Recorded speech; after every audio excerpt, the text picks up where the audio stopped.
Hello everyone, and welcome to a new series on the channel called Forgotten Fighting Game Concepts.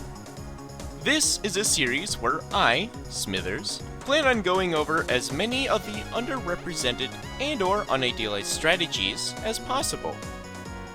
To do this, coverage of the definition, general applications, and showcases of the particular concept in a real match will be included. This is done in order to try and enable viewers, like you, to understand the idea in its entirety.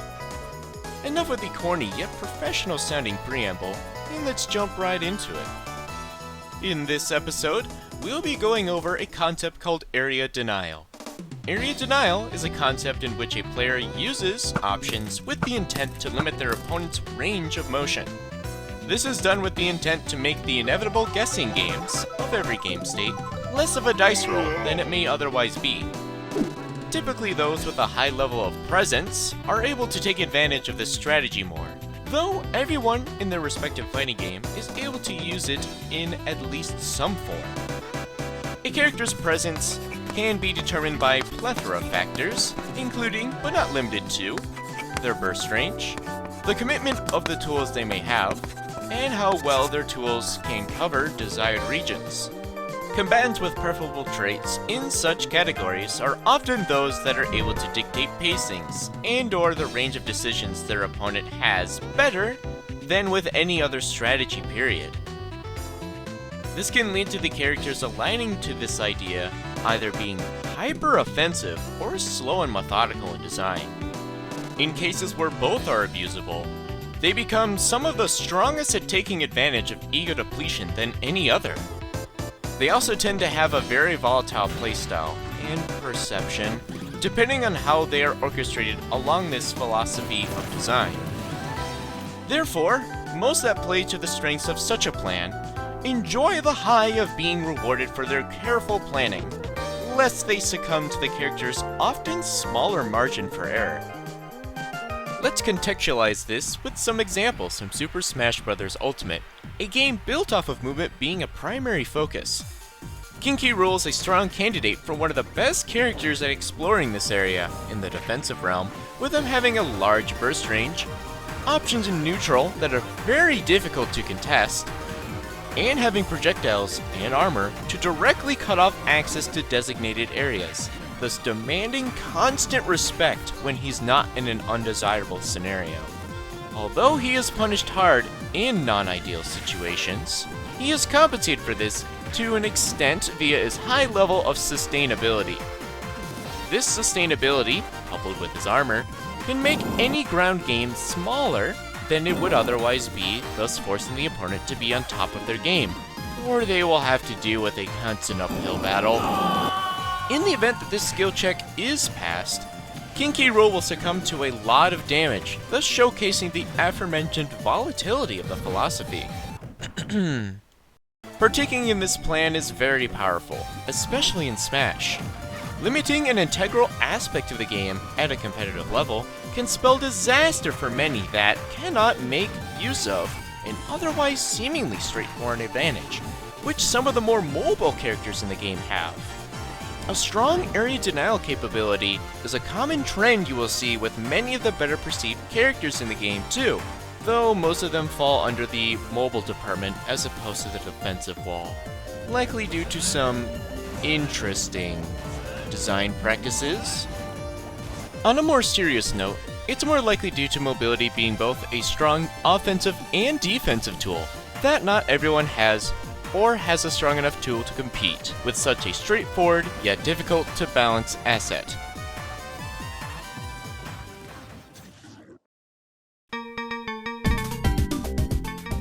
Alright, here we are, the demonstration section, with me pointing out moments where I go, there's the thing, do that more. Yup.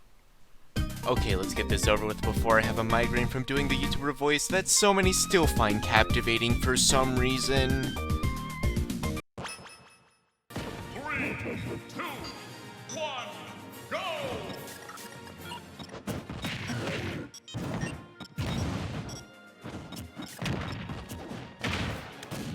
This is an example of area denial in one of its simplest forms. cutting off the realms of recovery while simultaneously provoking a decision, the reflector, in a safe yet effective way. The blunderbuss is at such a range where I can react to whatever my opponent does, to then act accordingly, making it an execution check thereafter on if I get anything off.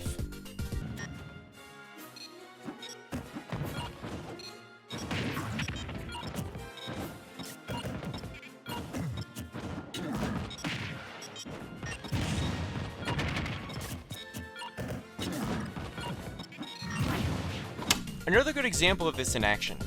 I toss the crown out to cover the stage below, thus forcing the respecting of the option, leading to myself maintaining my positional advantage, or a risky yet reactable engagement. In this case, we see the latter, which gives me a fairly free punish. Saw the jump being snagged, thus giving me free reign to push forward even further than I would otherwise do, with a tool I wouldn't normally use. Gotta love playing against people that just mash in disadvantage. The Game & Watch has a few movements to choose from. 1. Go on stage and be in a tech scenario where I can react to the decision and cover any of the tech options, which are also reactable, with the inhale. 2. Drift on stage and go to ledge while K. Rool's in position to ledge trap with the blunderbuss. 3.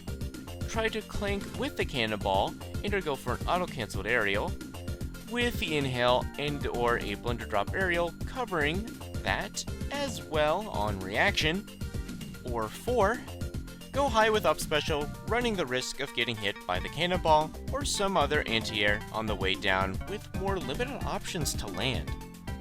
Pretty sticky situation, huh? Area denial, folks. Don't underrate it.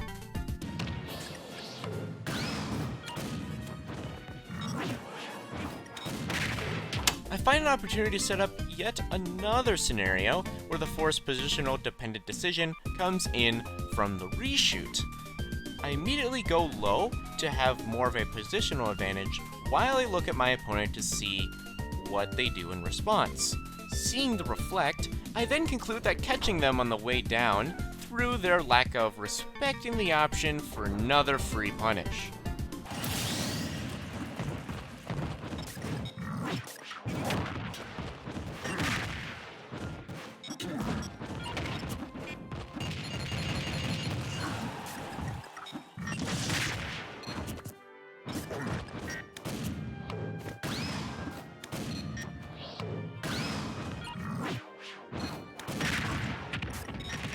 Noting from earlier that my opponent likes to press buttons, I look to dance around mid-range to farm my opponent for yet another core example of this tactic.